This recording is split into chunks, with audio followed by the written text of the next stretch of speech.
Yeah, funny story. In the 2016 World Championship just last year, JasonZhou said he didn't even look at the prize pool. He didn't want it to distract him, and he made it all the way to top 4. He was really confident in his play and his decks.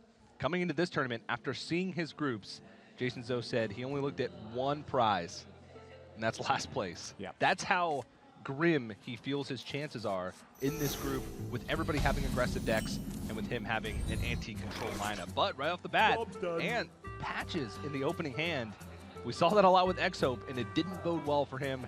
You hate to see that. No siree, Bob. You don't like to see that at all if you're the patches player. But talking about JasonZhou looking at that last place prize, that's what he's got to overcome in this group. Sure, his back's against the wall, and luck shut the door, but now he's got to open up the window. I mean, the most important matches for JasonZhou, if he wins this championship, not likely to be his 3rd or his 4th match. It's very likely to be these first 2 or 3 that he's got to play here. Yeah, he's got to get over the hump. You know, maybe if he wins out the group, if he upsets some of these players that are in his group, he'll be able to run into some of those control lineups, run into some of those other mid-range lineups where his are, you know, teched a little bit more greedy. So it's going to be interesting to see how it plays out, but he's already on the back foot even before we queue up this first game. But it is going to be the shaman from Ant versus the paladin from JasonZhou. Yeah, and this is a fairly straightforward build that Ant has. He's got 2 copies of Bloodlust in his token evolved shaman. He wants to get a bunch of minions on board, have some synergy working with them, and if he's able to keep a big board, have Bloodlust be a threat for basically the rest of the game. For JasonZhou's position, this is more an aggressive Murloc Paladin, I'd say, than the rest of his lineup, but he is missing key cards early on. He's got 2 copies of Grimscale Chum, Murloc Tidecaller, and Vilefin Inquisitor. They're all missing, and he's also got a copy of Crazed Alchemist in there to maybe play some tempo game against Mana Tide Totem, against Flame Tongue Totem, that sort of thing. But Ant's opening hand has been less than stellar, so I think JasonZhou's actually got a decent shot in this one. He's got the Consecration in hand, so he's just going to go ahead and equip the Rallying Blade to make sure that he'll be able to clean up the board next turn, regardless of how it shakes out. Now, looking at the lineups again, Jason's Paladin deck is probably his best chance. Murloc Paladin is an interesting deck because it is pretty aggressive. It can get off to some blistering starts, but its strength lies in sort of the value that it can obtain throughout that mid-game. You know, even if it misses that early start, Stonehill defenders picking up big class taunts like Sunkeeper Terror, Tyrion, you know, just the natural Sunkeeper Terror Tyrion in the deck. This deck can miss early starts, but as soon as it stabilizes, it can bring some value. Look at this. Ant gonna evolve early on, and this was to protect himself versus a Consecration, but he does not get strong evolve off of that ability. That's some of the worst minions I think you can see at the 2 slot. There's a lot of them, but boy, he would have loved to see some 2/3s in there. Yeah, now the average I think is, you know, right around 2/2, maybe slightly above in the attack and the health range because of the 3/2s and the 2/3s. So that's pretty poor. This really sends you a signal of how poor Ant feels about his hand as well. I mean, he's got 2 Maelstrom Portals, he's got patches, he's got a Devolve. Devolve is meant to service as a tool against Finja, as a tool against Spike Ridge Steed, landing on a strong minion. None of these cards are helping him right now, so him going for this turn exactly like this sends a big signal to JasonZhou. I think JasonZhou can really sense this as weakness. Oh, yeah. Devolve can also be used to sort of interrupt some of the tribal synergies. We're talking about Murlocs, Pirates, and Pirate Warriors, so you can see why it's a great card against the Murloc Paladin, because they have the tribal, and they also have some of these minions with Spike Ridge Steed, Tyrion, that you really want to get rid of that effect because it's a powerful. Yeah, Jason weighing his option between simply developing Murlocs or letting the Consecration rip, and frankly, I have to agree with him. If he plays his Murlocs on board, he's going to be threatened by Flame Tongue Totem, he's going to be threatened by Jade Lightning, even just a Maelstrom Portal could have gotten a lot of work done there, so I like him expending that very powerful tool. Yeah. One of the interesting things about the Evolved Shaman is that the way players play the deck has also sort of evolved. Yeah. Using that evolve early as sort of a tempo tool, as a way to just make your board a little bit more powerful, has become an increasingly popular choice among high-tier competitive players. It's one of the reasons why, despite it being a big force in the meta, players are still having success with it, despite the list not changing. Players are countering it, but also players that play the deck are also finding new ways to try and increase the win rate of the deck. Ooh. Well, suddenly that evolve is looking like it may have been expended early. I see where Ant is at with that evolve, and that style of aggressive play is what's gotten him so far in his career. Yeah. Again, think back to 2014, where he was playing decks that could get those blistering starts. Yeah. I got punished by playing decks that were just a little bit too slow against him, and very much so. He's done that his whole career. So when you see a play like that from Ant and it backfires here, it's a percentage play. It doesn't always work, but when it does, it's fire.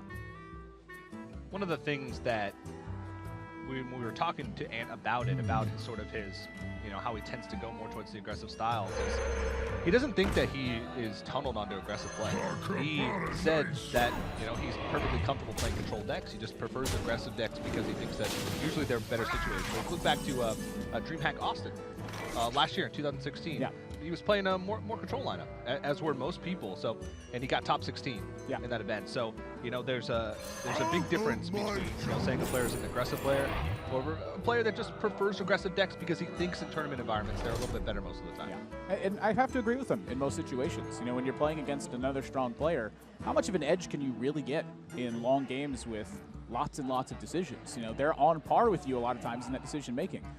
The way to take advantage of that is the deck build from your opponent, or catching them off guard if they have a slow start.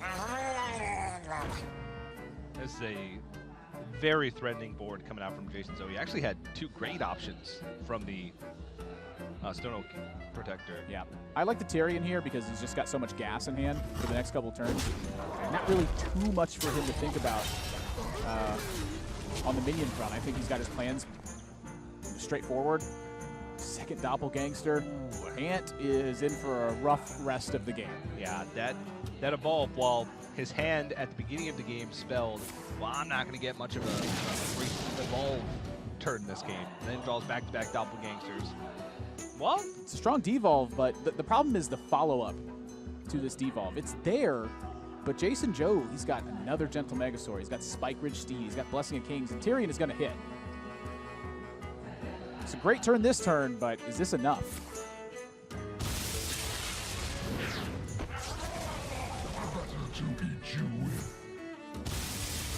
Stabilize for now. But the way this deck functions is it doesn't want to stabilize. It wants to sort of be the deck that's in control. Because the win condition of this deck is a Bloodlust on enough minions to kill your opponent. Yeah. It can reload with Doppelgangster Evolve. Sometimes Doppelgangster by itself is enough. But that type of reload doesn't work well if you've lost control of the board already. Because then, especially a deck like Murloc Paladin that can just keep reloading, and if it just sticks one minion on the board, sometimes that one minion can become a threat. If it's a Murloc with Gentle Megasaur, if it's even just a Silverhand recruit with Spike Ridge Steed or Blessing of Kings, those types of things can snowball the game out of control. The one thing that Ant has going for him is he doesn't have to fear Primordial Drake. It's not in JasonZhou's list, and the players know that. So when Ant is making these aggressive stances, I think a lot of it plays into the fact that he knows in the later stages of the game that Doppelgangster can still simply play a reload card in combination with Bloodlust. Since he doesn't have to fear Primordial Drake, that card becomes a lot more valuable in this matchup, I think, than it typically is. Most of the time, you're fearing Primordial Drake.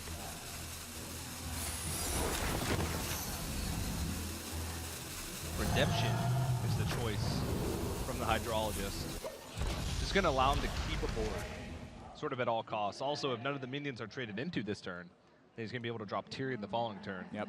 And that's going to be tough to get through unless he picks up second evolve. But even then, still got to deal with the 7-drop that comes out from Tyrion, which could be probably not as threatening, but close. This is the one key turn here for Ant. He's got to get on board as wide as he can. He's got to hope he draws Bloodlust. Without Bloodlust, he's probably lost this game. Oh, yeah. Even with Bloodlust, it's still looking rough. And he's got to test for some of these secrets. If he attacks with one of these 1-damage minions, realizes that it's not Noble Sacrifice, now he's got to think, well, hold on. Is it Getaway Kodo? If I, trade into one of these minions, am I just going to give him more value? If it's a Redemption, and I don't trade, and then he plays Tyrion next turn, even if I do draw Bloodlust, it's likely I won't win, because then I have to get through Divine Shield plus the 6 health, and then another Divine Shield plus the 1 health. Yeah. It's a very tough situation. He's suspecting Tyrion here. He's going to hope it's not there, but it is there.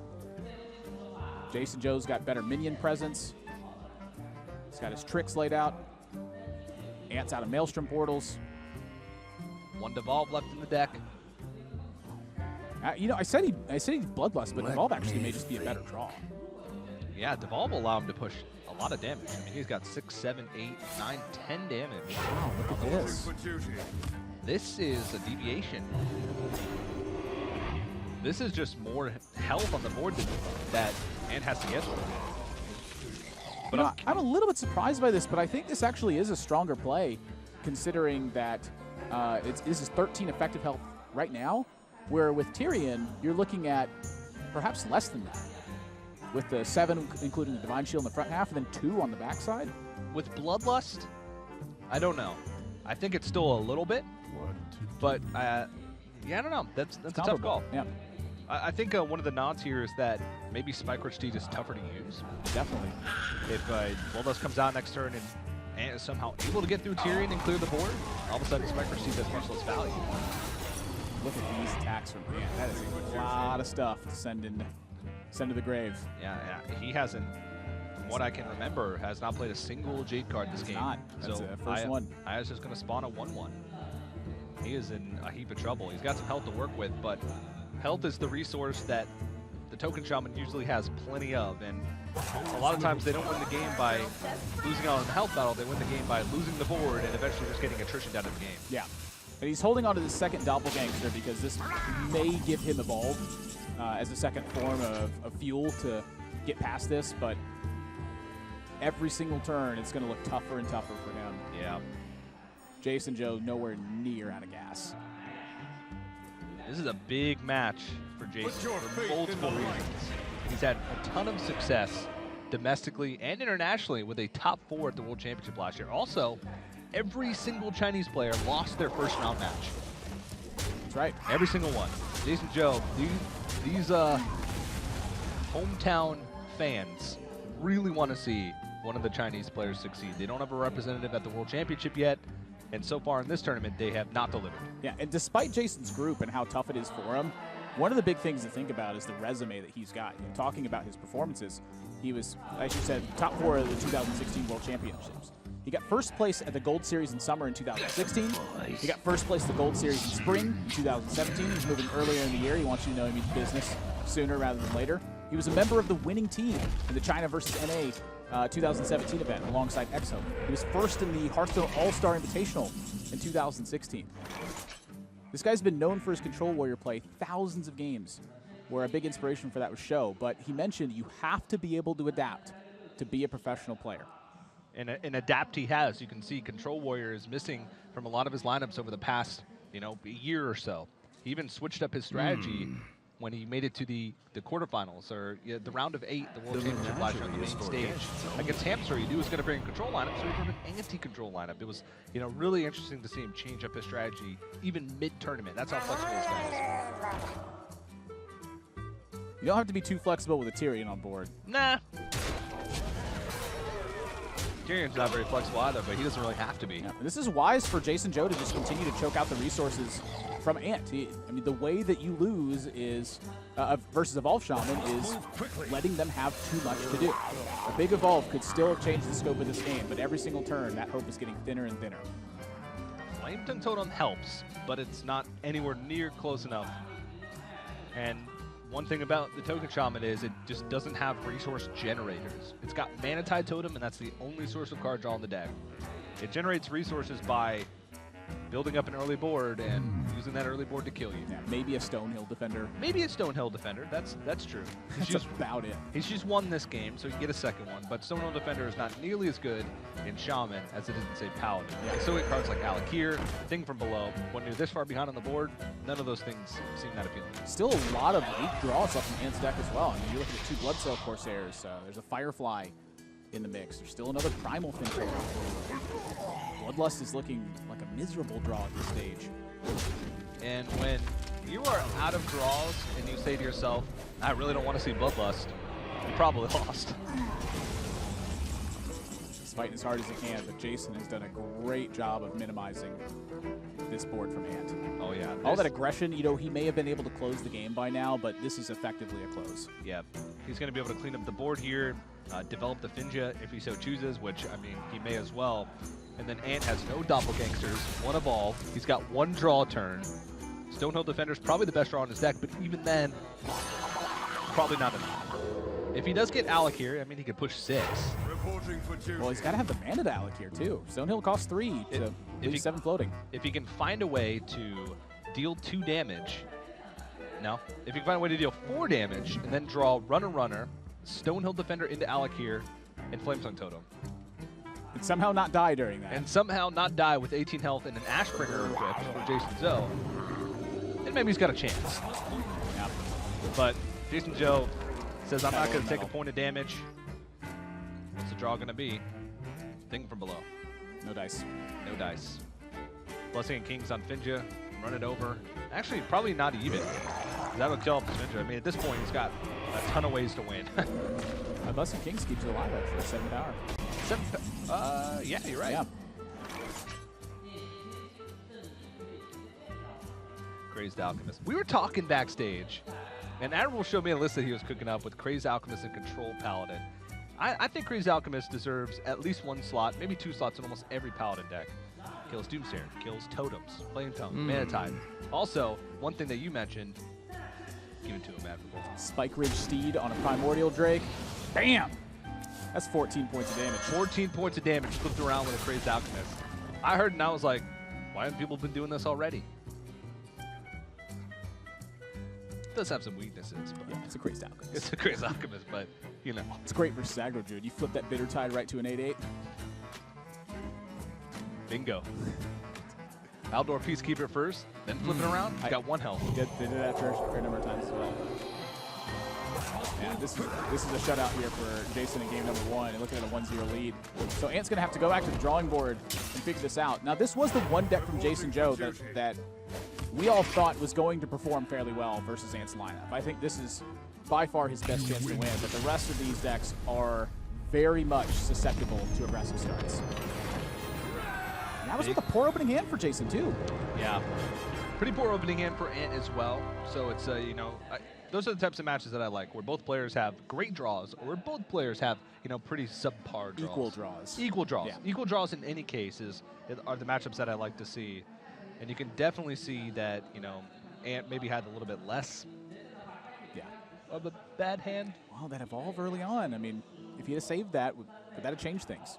Yeah, we talked about JasonZhou's pedigree, how he's been performing well domestically and internationally. And he's got one of the best resumes out of any Chinese player, you know, that I can recall. And we had a chance to sit down with Jason and talk to him about, is he the best player in China? So take a look. Hearthstone is very popular in China. A lot of young people, they like this game, and they want the Chinese player to win. Please join me in welcoming from China, JasonZhou! I went to BlizzCon last year and I got the top 4, but I make some mistakes. JasonZhou, China's last hope, looks like he's going downhill. This year I really want to go back and maybe to see if I can get the champion title. I told my friends, don't bet on me in this tournament. I will absolutely lose. I told them, but they still do it. There's nothing I can do. I play a very slow deck in this tournament, and those players I don't want to face is play aggressive decks. And 3 of them are in my group, so I don't know, because I really don't want to face them. No, I don't think I can win this this time. But I know if I come out from the group stage, I feel confidence to win the champion title.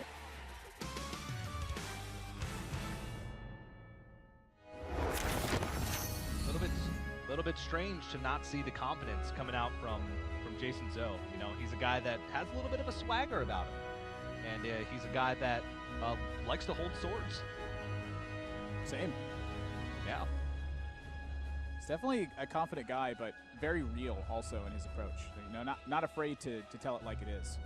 And that's something you have to respect about a guy like JasonZhou. I mean, he told his friends, look, don't support me in this one. I don't have a great shot at winning this.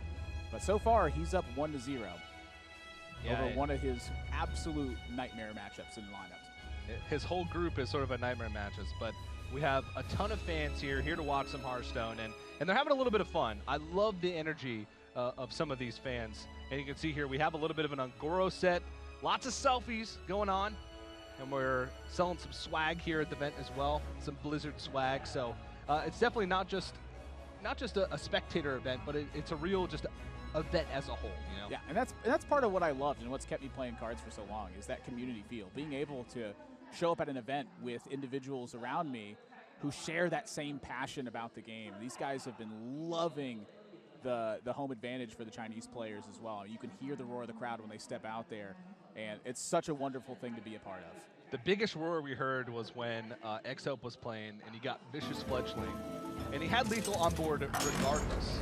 But he hit Wind Fury on a 10-attack Vicious Fledgling, and they just went nuts. And it was the coolest thing I've ever seen because it was like, you had lethal anyway, but who cares? We're going to cheer. Woo! I cheered. I cheered too. I was backstage. I cheered at the Hungry Crab draw as well. Yeah. Right into that bile fin. It's hard not to sort of go along with, the hype and what these players get excited about, what these fans get excited about. So it looks like the players are about ready to get into the next match. So we'll jump into that one momentarily. But we talked about it. We talked about sort of the story of this matchup as a whole. And how JasonZhou, he's got that slow lineup he said he's not confident in. The Warlock Paladin, he was able to take a win with that. But that's just about the only deck that he has that probably has an even to maybe slightly favorable matchups against much of his lineup. Yeah, the rest of him, if he's going to win, he will have to have some pretty lightning starts. And in that one, you could see on the big monitor from the crowd there. New way to watch Hearthstone. Innervate in the Jade Blossom is a great start if you're in the Druid's position. JasonZhou needs to ramp up his mana. He needs to find something to defend himself. And then he's got to find a way to either draw cards or sweep out the pressure that Ant is going to apply. If he can't accomplish those goals, he will find himself in a tough spot. And you can see he starts off with some ramp, and I can see from afar Innervate Primordial Drake in his hand, and a swipe picked up. So that's going to be some really good tools to start removing that early board. Yeah, I mentioned card draw as being an important facet. It's not 100% the case. A lot of times, Jade Druids just have such a high draw density that if they're able to get to high mana counts with relatively safe boards, just the draw potential alone is enough for them to claw themselves out of a game. I mean, you're looking at Eye of Blackpaw, 2 Gadgets in Auctioneer, 2 Jade Behemoths, 2 Primordial Drake, and a yogg-saron at JasonZhou's top end.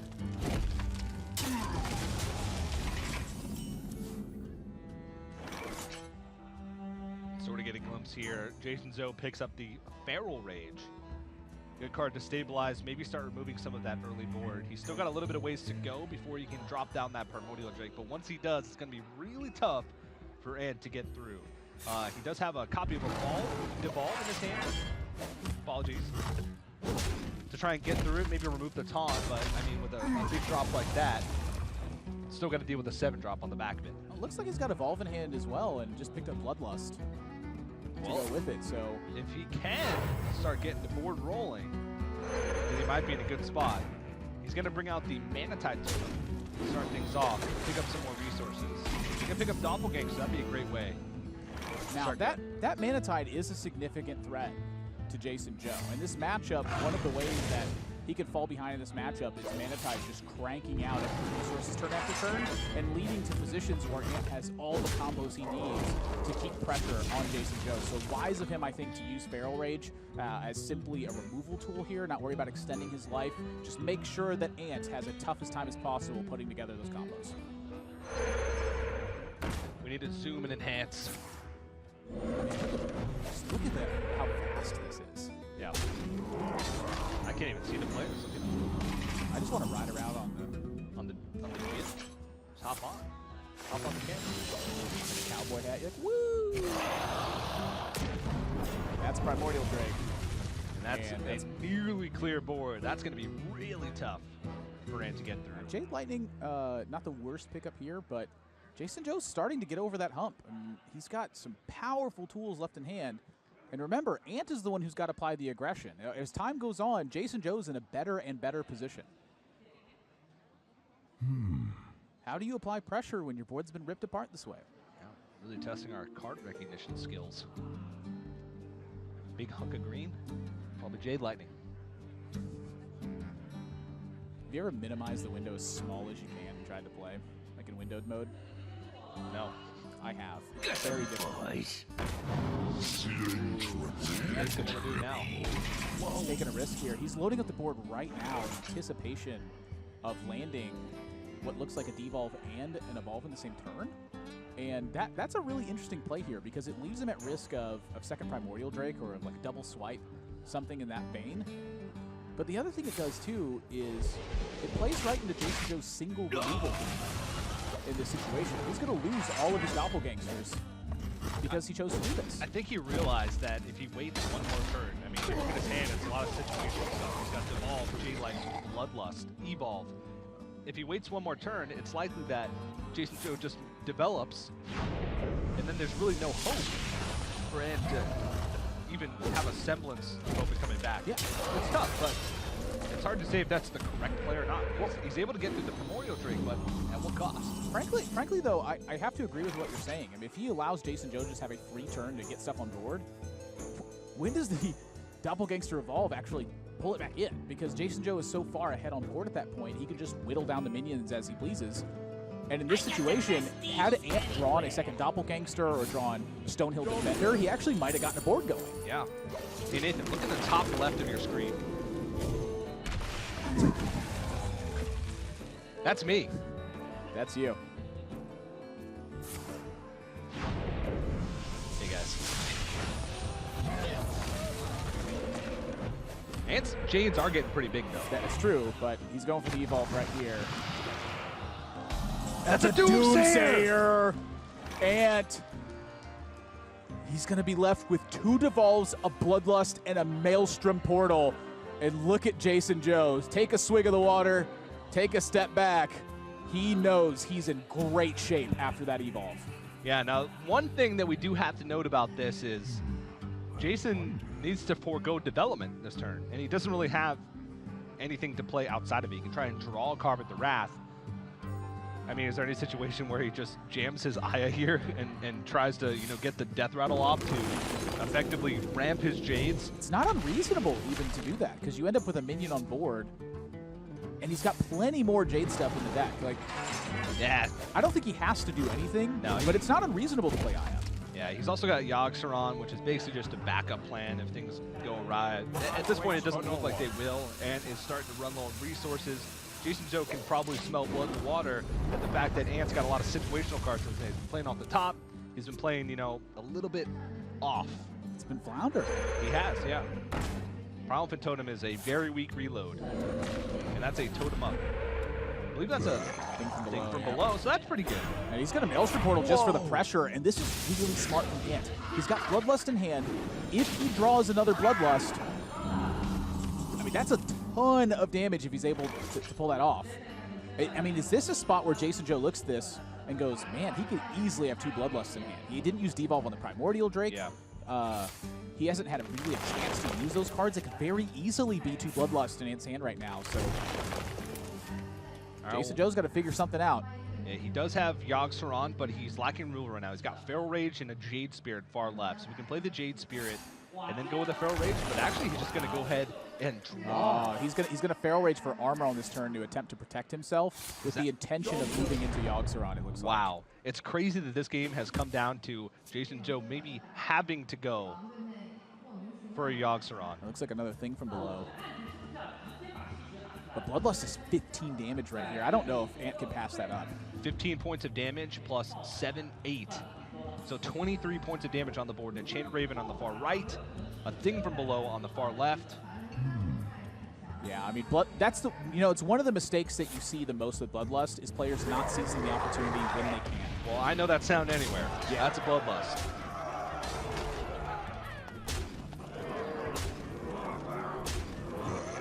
It's a lot of damage, and that's a thing from below.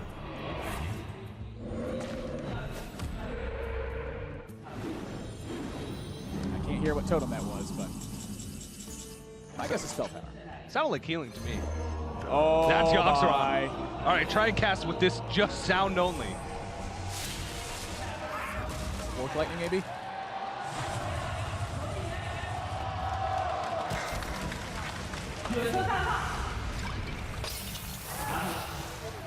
Potion. That was a Starfire. Or a Moonfire. Crowd's cheering. It's something.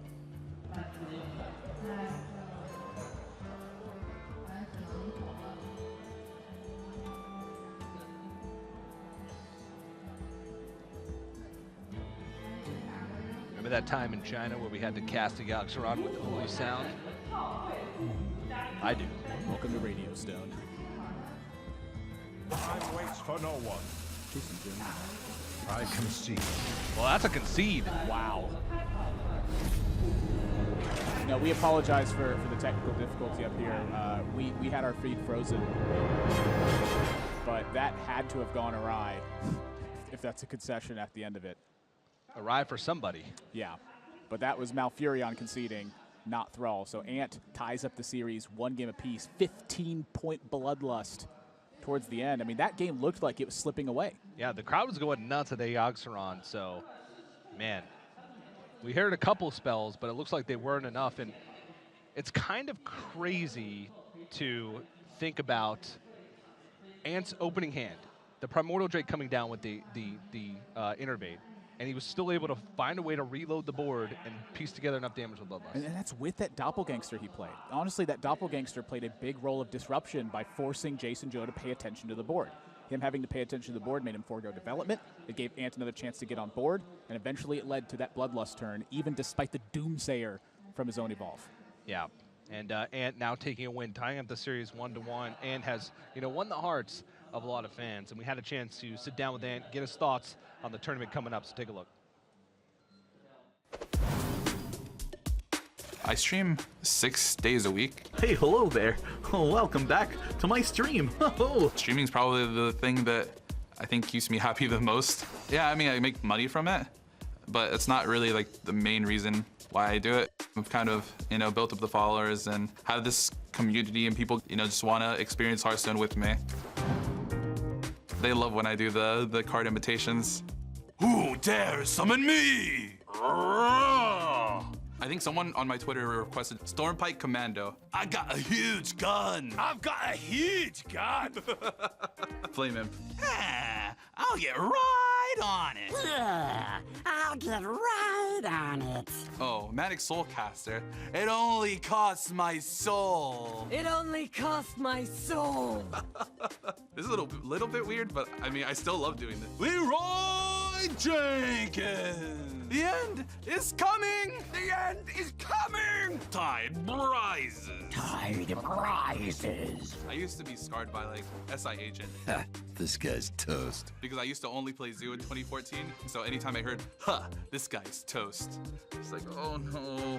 We're gonna be rich. We're gonna be rich. I want to be rich. Job's done.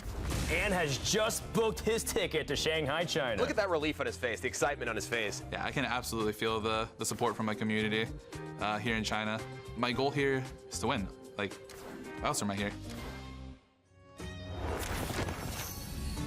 I know someone else who's good at impressions. Ant. That's exactly where I was going. And you can see some of his accolades here. And we talked about it earlier. Sort of all three of ours first foray into competitive Hearthstone at a top level. Me casting, you and Ant on the stage playing. It was all together. And now, again, we've come full circle back here. And Ant has tied up the series 1-1 after what looked like a pretty poor start for him in the Shaman versus Druid game. And I gotta feel like JasonZhou is probably feeling the pressure after that one. Especially with the way the game panned out. He landed an early Primordial Drake. He saw a Doomsayer from Ant's own cards where he doesn't want to blow up his own board. He still didn't get out of that game. Ant just never used 2 of the cards in his hand. In an aggro deck. In an aggro deck. That doesn't happen very often. I can tell you one thing though, Nathan, I've never been happier to see Hearthstone cards up close and personal. Look great, don't they? Oh boy, do they. Now, that one looks pretty great. Yeah, now Ant is bringing Secret Mage. Now, Secret Mage was a deck that terrorized the ladder, but was a deck that definitely had a lack of success in big tournaments. In all of the playoffs that we saw earlier in the year, Secret Mage had below a 50% win rate, while the Discover Mage, the Gunther Mage, the Burn Mage, whatever you want to call it, was towering on like a 56% win rate. Yeah, and something really interesting to note about it is when we talked with the players leading up to the start of this event, a lot of people question Ant's Secret Mage build. He said, why would he bring this? The other ones have better win rates, they function better, they target the lineups a little bit harder. But this is part of Ant's style. He wants to be an aggressive player, and he wants to be putting you to the test turn after turn. That's exactly what this deck does. The copy of Pyros in here to make sure that he's got drops throughout the game. He's got 2 copies of Counterspell, 1 Mirror Entity, and 1 Spellbender. Those are his secrets. Outside of that, it's a package of aggressive minions and burn spells. The typical things you see from Mage with Medivh's Valet, Frostbolt, and Fireball. Those 2 Cabal Crystal Runners trying to accelerate to that point via these secrets, and if things go awry, his own yogg-saron. Oh yeah. This is basically a mirrored version of a deck that Ant loves to play on ladder. He's had a couple of top 50 finishes over the past couple of months. Not primarily playing this deck because he plays a ton of different decks getting there, but it is one of the decks that he plays a lot. I personally have played against him a few times on ladder, and it just feels like he applies more pressure than normal players when he plays this deck. It's kind of crazy to think about it. When you talk with high-level competitive players, it's hard for them to see the cards of their opponent, but what they can tell is, am I under pressure the whole game when I'm playing against an opponent playing an aggressive deck? If the answer is yes, they're doing something right. And I think that Ant is definitely doing something right here. He starts off with Ice Block, and what this does basically is allow him to guarantee the Medivh's Valet next turn. You look at it and say, well, why doesn't he play the counter spell? Because he can try and disrupt early on. Ice Block has got plenty of time. Well, if JasonZhou procs the counterspell next turn, then his plays are pretty limited. He can't get that Medivh's Valet out in a guaranteed, so yeah, like that start. The other thing, too, is it starts the guessing game for JasonZhou. He saw it wasn't counterspell. That's really, you start getting worried. Why else would Ant play it? He's not going to play Vaporize. He's not going to play Ice Barrier. This is right now looking like Ice Block or Mirror Entity if you're in JasonZhou's spot. Possibility that it's Potion of Polymorph. Maybe Spellbender. Could be. Spellbender is a card that I feel like is better on ladder because your opponent doesn't expect it. It's not as powerful when your opponent knows what's going on. Well, this was a really interesting spot here for Ant. Seeing JasonZhou attack the Medivh's Valet with his face in this spot, he's really telegraphing Primordial Drake. If JasonZhou has Primordial Drake, he'd have to coin it out to play it on the following turn. Ant immediately used Arcane Intellect. I think this is an opportunity to maybe use Counterspell as a disruption effect, force him off of Primordial Drake for a turn, and chip away for that little bit of extra damage. Now, that may not be his main concern, but there is a consequence to not reading closely into this. Suddenly, Primordial Drake looks like a very realistic possibility. Yeah, and did understand that read, and he, instead of going with Sorcerer's Apprentice, which would have filled up his curve, put more power on the board, he goes with Mana Worm to make sure somebody's going to survive the damage from the Primordial Drake. So definitely like that heads-up play from him. What does this cost him? Yeah, I mean, Primordial Drake's going to be really tough to get through. He's going to be able to get through with Fireball, plus, of course, the 2 damage attack from the Mana Worm, but he's not really developing anything unless he goes for Sorcerer's Apprentice. Just a 3-2 on the board. I guess Battling Book also. Just a 3-2 on the board doesn't really spell much. Oh, that's a big pickup for Ant right now. And anything to hard clear boards against big stuff, I think it's a very valuable resource. And Ant is not thinking about second Primordial Drake here. He knows it'd be bad, but there's not really much way for him to play around it at this point. So it hitting and him having Meteor, he doesn't look quite as nervous as I think he normally would if he'd seen it. And now yogg-saron joins the party. So I think Ant is starting to see where his plan is going. It's looking like the value from Pyros and the value from yogg-saron are going to be his main routes to victory. And those are some pretty powerful routes. Pyros is not included in a lot of Secret Mage decks, but the value that it generates is incredible. A 10-10, well, a 6-6 and then a 10-10 against a deck like Druid, which lacks hard removal, can get a lot of work done, especially coupled with Bird Mage. Pop that 10-10 on the board, protect it with some of your spells. Right. It's very rare that JasonZhou's going to have the liberty of simply applying counter pressure in that situation, because Ant is the one with the burn spells in deck. So every single time he leaves a minion around, it threatens to deliver a massive amount of damage and then have Ant follow up with a big finish. So he's got to pay attention to that turn after turn. And as we lead later and later in this game, that yogg-saron's going to look scarier and scarier. Meteor's doing some nice work here, and he's got a 10-10 to back himself up on this. He's got plenty of time. Arcanologist, Spellbender is the only secret left in the deck. Mirror Entity. Yeah. I'm sorry.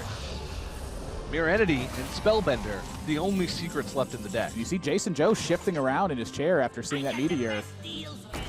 But this Auctioneer is a lot of value he's picking up, and he needs it. Yeah, it's... I don't know how likely it is. With 17 cards left, he's got 3 1-mana spells left. He's got 2 Earthen Scales and a single copy of Jade Idol. So, you know, 3 out of... Does he have another Innervate? 16. He does have another Innervate, so he could pick up Innervate as well. He's going to draw 4 cards from this Nourish. Fairly high % chance to find himself something to do. Oh, Axe of Scales. Scales. Anything else just to continue digging to key cards? Well, he's going to think about it. Because Earthen Scales on the Gadgetzan Auctioneer is not the highest amount of armor gain. He's used a Feral Rage already, and it wasn't a full value Feral Rage since he had to attack into a 6 damage minion. That's right. So he's worried about the health gain, I feel. He's got a second Gadgetzan Auctioneer in hand. So that's got to be it. Because most of the removal spells get through that Gadgetzan Auctioneer anyway. Firelance Portal being, you know, a major one, would still get through a 5-attack Gadgetzan Auctioneer. Yeah. So he says, I want the additional health gain later in the game, so I'm going to forego going for it right now. And honestly, it looks like it's a fairly brilliant choice for Jason to do that as well, because the way this game is panning out, he looked at Firelance Portal and said, you know what, if I run into that right now and I use his Earthen Scales, that armor isn't going to buy me any amount of tempo. Like when he's under this style of pressure, you know, maybe Jade Behemoth is enough to fend off the board state for a while, but then he doesn't have the Earthen Scales. Sure, he's 1 card not as deep into his deck, but he needs that for that big swing. Like when he's threatening Ant and he needs to buy back the life total. He's trying to create that situation, and that's just a tall order, but it requires him to have a card like that. Very interesting. Golems are a girl's best friend. Jade's at 3-3. So already, once this Aya dies, the Jades will already be at the power level of the Gadgetzan Auctioneer. So he's already getting to the point where he's going to get more value. Primordial Glyph. That is a scary card. But I think little 10-10. 10-10's pretty scary Little 10-10. as well. It's not a little one. Big 10-10. Yeah, it's a big one. The other thing, too, though, is that Ant has just got so many ways to fight this front. I wonder. You know, build to the Yogg-Saron, try to disrupt with Mirror Entity and Counterspell, dig into burn spells, try to find something big from the Glyph, play a 10-10. I mean, how often do you have this many lines of play with an aggressive style of deck this deep into the game? Like, contrast this with game 1 and 2 from Ant. Yeah, it's tough. If he goes with a 10-10 here, there's almost enough power on the board to contest it as is. But what it does do is it sort of, you know, diversifies his threats. He can play this, and then, you know, Look at Jason, too. he knew that Pyros was there. Rat?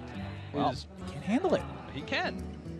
And that's the end of Pyros. Pyros doesn't come back as a 20-mana 20/20, so. If only it started over. Just gave you the 2/2 back. It'd be absolutely insane. And you can Wrath for 1 here because the swipe on the Pyros plus the attack from the Aya is enough to clear off the whole board. Now, beyond that, he doesn't develop much. Actually, he doesn't develop anything besides the Jade that he gets from Aya. Is there any other line of play that he can go with? I don't think so. With that Wrath for 1, he essentially has to remove it, so he's got to go for Wild Growth. The alternative would have been the Earthen Scales plus swipe, but that only leaves him with 5 mana. So yeah, not too much reason to do that, but Jade Idol, certainly a reason to do something. Yeah, now Jade Idol, it is his second Jade Idol, which means he won't have that infinite Jade Idols if he goes for it now, but this is often a matchup where you don't win by getting infinite Jades. You win by just surviving the onslaught of damage that the Secret Mage can put out. Well, we do say that, but JasonZhou looks like he's cooking up a plan here. And yeah, this has gone, I think, a lot longer with Ant having a lot of gas than he anticipated, and he may be looking towards that. You know, the other thing to consider is he knows that Ant has got his own copy of Yogg-Saron. Let's say the Yogg-Sarons on each side break even. The way for JasonZhou to win in that situation would be an infinite Jade Idol cycle. Secret Mage, it's not an aggressive deck in the traditional sense. It doesn't run out of resources that quickly, or if it does run out of resources, the cards that it can pick up can provide it gas. Oh my, that's a big boy. It's a big boy, but it also has a little bit of a downside if you're playing a deck that wants to kill your opponent quickly. But if that swings twice, it already makes up for the heal that it gets when it dies. And the big thing to me right now is that they're still in the value battle. If that's the case, a 6/6 is a much bigger deal right now, I think, than the life total for JasonZhou. And that all, you know, funnels back to that Earthen Scales he forewent. Both players are understanding that right now. All right, there's going to be a big turn for Ant. He's got plenty of resource generation with Arcane Intellect and Primordial Glyph. Picks up Kirin Mage. That's a huge tempo tool. Well, we're going to start over. Yeah, see a do-over here. He had a Mana Worm. That might have been lethal. Fireball. Wow. Arcane Intellect, also good. Ant, however, does need to consider the size of his deck. You know, this yogg-saron is very quickly getting absurd in terms of the number of spells it will use. Yeah, I think Fireball is slated for the 5/5 here. And then he can play Kirin Mage plus the Mirror Entity. He has a Mirror Entity, a Counterspell up, a 6/3, a 2/2, and a 4/3. Wise to draw here first as well. Yeah, he can fit in the draw. It's the perfect amount of mana to do so. Yep. He's told JasonZhou he has that Fireball in hand, but his play is the same almost anyway. You slice this and a Cabal Crystal Runner. So now JasonZhou is looking like he's going to have to play yogg-saron because this was way too big of a swing for him to legitimately handle. Yogg-saron, the Mirror Entity, will trigger once Yogg-saron has completed. If I'm correct, Yogg-saron, I haven't seen that interaction in a long time, but I'm pretty sure that's how it works. So that's what he's got to be worried about as well. And you don't want to go for Hero Power Innervate Yogg-saron to get that additional spell because it's very likely Counterspell. It could be Spellbender, Mirror Entity, Ice Block, but he knows this Yogg-saron's got to be big, and JasonZhou putting his hopes on Hope's End.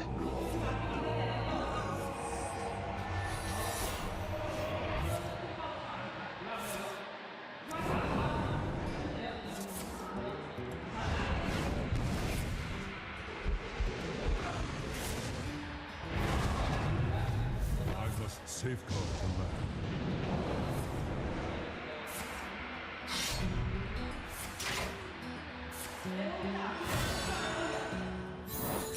Wow. I don't think that's enough. And it copies it with the buffs. Copies it with the buffs. JasonZhou is dead. He's not dead yet. Oh, he's got the secret. It's a cat trick. It's a cat trick. Ant doesn't know that, though. So it's a hunter secret, so if it's explosive trap, then he could be in trouble with his minions. He could trade in the 2/2 and the 4/2 to get there. Wow. So if he trades in 2/2, 4/2, he's got 16 plus the 5. That's 21. Frostbolt, 24. Ping, 25. He's not there yet. And it's not. I don't think it's time to counter with the yogg-saron. If Ant doesn't close the game out pretty soon and can't find the burn, well, then he might be relying on his own yogg-saron. He's got an idea of what this secret is, but we're going to find out how he wants to take this on. As soon as he attacks face, now the jig is basically up. He knows that it's cat trick. Snipe. Yeah, it's got to be one of those two. And either one of those I think is fine for Ant right now. And that's 16 damage crashing in.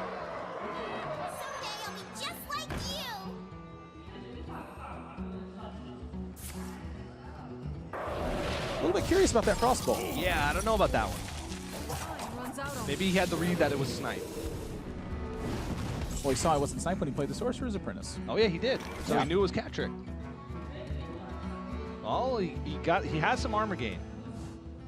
Yeah, I mean, there's still counterspell up though. It's one thing, but he has Innervate as counterspell fodder. So what he could do is Innervate,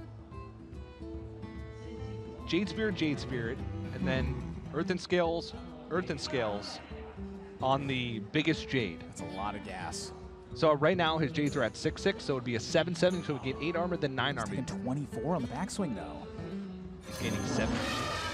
Man, yeah, yikes. Does have a taunt in the way. Does have a taunt in the way. That blocks 6. There's the counter spell. Wise of Jason do that. He can heal. He can heal the 8 by attacking in to the corrupted heal bot. He goes up to 15. If he Earthen Scales, he gains 7 plus 8, so that's 15. I mean, does he need to kill the yogg-saron with the Earthen Scales though? Oh yeah, he does. Yeah. You're right. So he gains even less life. I mean, I'm not used to yogg-saron having taunt on a mage side of the board. It's got, I think this buys him more value overall in terms of, you know, he gets some life 8 power off the board. But this is a lot that Jason's investing to take care of this. So we're not anywhere close to completely done yet, but that's not a very good one right now. I think JasonZhou actually might have recovered. The antique heal bot suddenly is looking like a liability. Jason is effectively out of life gain, is one thing. Yeah, both Earth and Scales, both Feral Rages have been used. Have both Feral Rages been used? Yeah. He used one to clear early on, I believe. And then he used one just... No, I think he's only used one, but... no, he used it early with the okay, Fandral. okay. Yeah, a combination with Fandral. Unless I'm just hideously recalling the previous game. And Ant going to take this opportunity to buy himself one more shot with this anti-heal bot before the life comes back. Wow. Yogg-saron has a ton of fodder. JasonZhou is only about a 9th speller. This one's getting close to 15.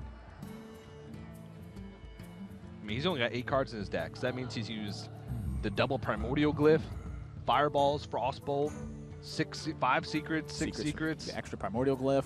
Just a ton of spells used for Ant. Babbling books. Oh, man. This has been giving me flashbacks to last year, 2016, around the summer, when Yogg-saron pre-change was dominating the meta.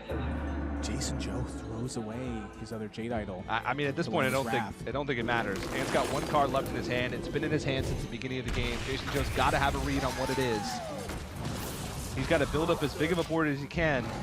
Hope that this 17 health that he has is going to get him through. Well, not 17 anymore. It's now 12. Spellbender.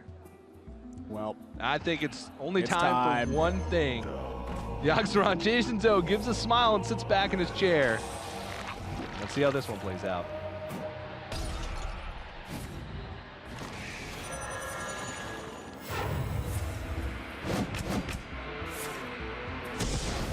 Oh, man. Round 2, and he stole the Jade Spirit as well. I don't think that matters, but... No, Yogg-saron spell, they don't stack, so it's going to be reset to the same amount, but I think that gives him a lot of hope. And Jade Golems that are vanished actually are pretty tough to play, because you have to play them for their full mana cost for what size they are. Well, a little bit easier to play alongside those, but I think JasonZhou's got some more Jade Spirits in mind. The thing to think of, though, is that JasonZhou can tick and fatigue. If that Yogg-saron can keep doing enough work... He doesn't have Jade Idols left. That was his second Jade Idol. And that was what I was talking about earlier, was that second Jade Idol usage. He's going to have Ant under pressure for pretty much the rest of the time. Yogg-saron needs to deliver if you're Ant. No secrets left in the deck, I do believe. Yeah, no secrets left. Here we go, round 2. Here we go. Oh my.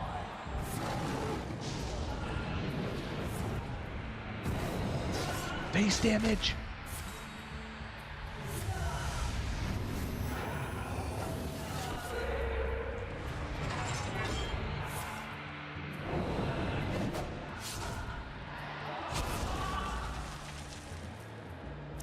Fireball! Oh my. And he's got Blood Bloom! My. Is that lethal? I think that's game. Unless his board cleared off and he's attacking with those hounds, that is game! Wow, what a finish. Ant gonna take a grueling battle in game 3, and now a 2-1 lead over JasonZhou. Wow. Even the crowd against their hometown JasonZhou can't help but cheer for that Yogg-saron. A second try at glory for Yogg-saron, Hope's End. And he's able to get it done. That was crazy. The Blood Bloom, Mimic Pot into Fireball. He had plenty of damage, too. I mean, he had like 6 damage over lethal, or not, 4 damage over lethal with the hounds. That was insane. I've got nerd chills, TJ. Nerd chill. Me too, man. I got the goosebumples. Me too. Whew. Ooh, man. But that was looking bad for Ant there for a while. There was that moment in the game where he picked up the Cabal Crystal Runner, built up a huge board, and was looking like he was going to swing it, but JasonZhou had double Earth and Scales. Turns out it wasn't enough. It's really tough to come back from the kinds of tempo swings that can put together. But all of that, honestly, was a catalyst from that Pyros. It being a 2-2 and then a 6-6 and then a 10-10 really kept JasonZhou under pressure to respond to it every single step of the way. Yeah. And coming up after this match, we have a couple players getting ready. We're going to go over to the winners matches after this one. Muzzy versus Citizen Napa is going to be up first. And there it is. Citizen Napa, that is frightening. Okay, there we go. There we go. Not so stoic anymore. How long can they wave? Who knows? 15 seconds? 20 seconds? We cut away just in time. Legend has it they're still waving. Legend has it they're still waving backstage. But yeah, that'll be coming up next. We're going to get into the winners matches in the second portion of today, which means at the end of this day, day one, we'll have 4 players moving on to the quarterfinals. Well, they'll have a little bit of a rest, and then they'll be able to fight at the end of the day tomorrow for that spot at the World Championship. And of course, we got to, give a shout out to the merchandise. We're selling a lot of merchandise here for the fans. I know I'm going to be over there towards the end of the day once I get off, trying to pick up some swag. I'm going to take a peruse over there myself. I saw some blades. I could buy those big replica. Oh, the one like Jason was holding. Yeah. For like 10 seconds in the intro, yeah. Legend has it that's his sword that they're selling. Legend has it he's still holding onto that sword. He's going to need something for this one because he is in for a tough time. Now, one of the things to talk about with JasonZhou's druid build is that he does have a copy of Gluttonous Ooze in there. And he's got it in hand. And it can be a very valuable tool versus Ant. But the big hump for him to really get over isn't the weapons that Ant is going to be using. It's stuff like Frothing Berserker and Kor'kron Elite. The early start with the weapon is definitely a big deal, but it's those giant minions that can pose those big threats early on. And Frothing Berserker, one of the scariest ones for JasonZhou. Without Feral Rage or Swipe, it often will hit 1 or 2 times, and Ant picks up patches right away. That is the second game so far this series out of 3 games that he's played with aggressive decks that he's drawn the patches.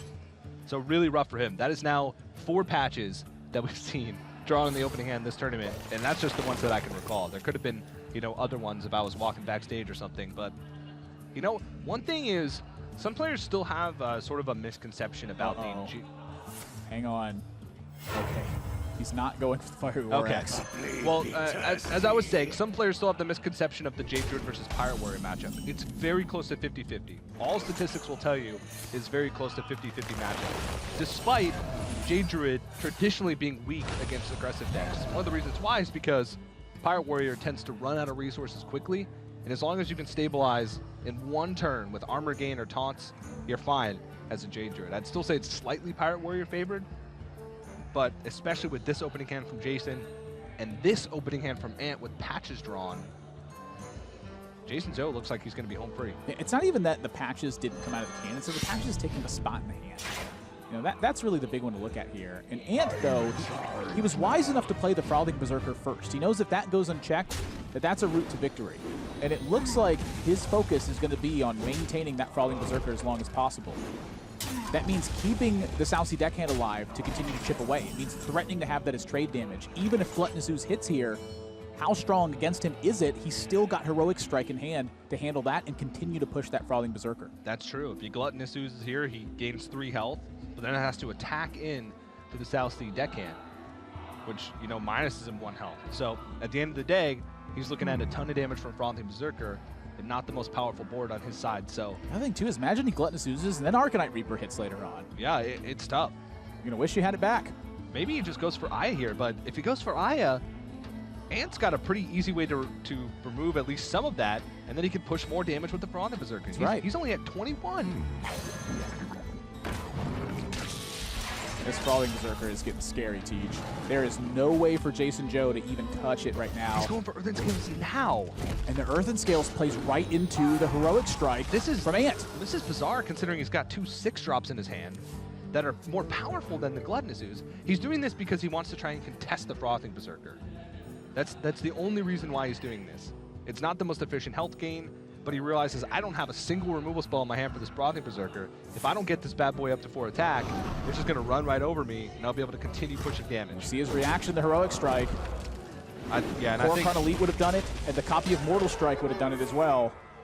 And upgrade slated because of the Captain's Greenskin in hand. Yep. Not too telegraphed. Well, JasonZhou will be able to stop this pressure in the next turn or so, but is it too much already? He's taking another shot no matter how you slice this.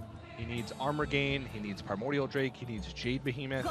Yeah, he can contest the board, but considering there's 9 damage staring at him right now with the Captain Greenskin, oh mama, he's already got 11. More charge damage. JasonZhou is going to need some help off the top, and I think Ant at this point has to say, I got to turn the corner. Board doesn't matter anymore. Yeah, I think the Greenskin is the last point of mattering, simply because the lack of JasonZhou being able to contest 2 4-power minions or 2 4-health minions at once. That factor plus the additional chip damage from the weapon, I think, gives him a better spot to actually use the Core Chrono Elite afterwards. And it can also slate his mana just a little bit better. Say Primordial Drake isn't there. Maybe Dread Corsair can run linebacker for one of these minions in the meantime and still have that chip damage going away. I think Greenskin all day, every day. Yeah, next turn he goes into 6 mana with Dread Corsair at 2, Core Chrono Elite at 4. Fills up his mana curve well. Still needs to find some damage, though. Innervate. Ah, that's not bad. That's pretty good, actually. If he can find a spell to use with this Innervate. That's not the one you want. Ah, but I mean, it's something. That's not the one you want. Brawling Berserker. He cannot clear off this Captain Greenskin without taking even more damage. If he swings into the Captain Greenskin, he's going to take 4, or he's going to take 5. One damage off lethal? 1 damage off lethal. Upgrade will finish it. Heroic Strike will finish it. South Sea Deckhand will finish it. Mortal Strike will threaten to finish it. Fire War Axe. That'll finish it. Fiery War Axe will finish it, and Ant is going to take the series 3-1 over JasonZhou.